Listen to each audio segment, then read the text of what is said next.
the Lord speaks to me and says, Lakeshore is dealing with water spirits.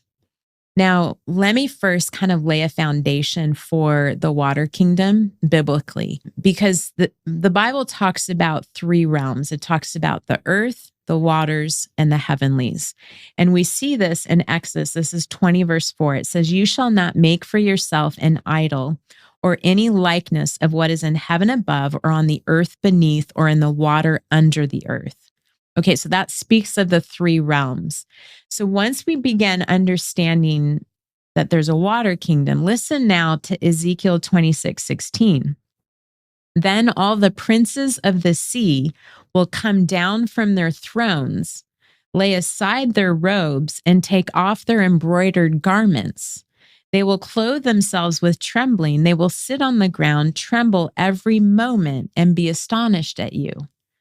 So these princes of the sea are the water gods. I don't know if anybody ever even reads that thinking about it in this context. This is wild. Think about this. So 71% of the earth is covered in waters, right? So Satan has chosen to build his power base from the waters. And we see this in Revelation 13. Verse 1, it says, the dragon stood on the shore of the sea, and I saw a beast coming out of the sea. It had 10 horns and 7 heads, with 10 crowns on its horns, and each head a blasphemous name.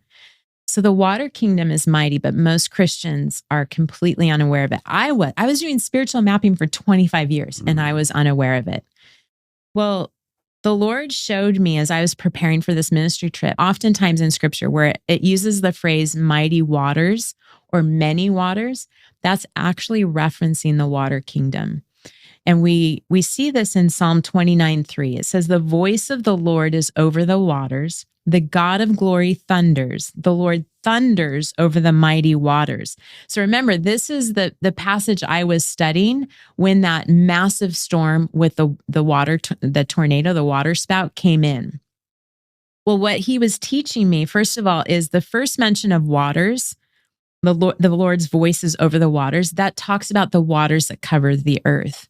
But the second mention, mighty waters, is the water kingdom. And we see this by looking at the Hebrew word for mighty. It's rav.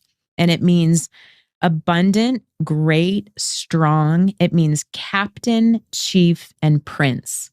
So the mighty waters is actually referring to the princes of the waters or the water gods.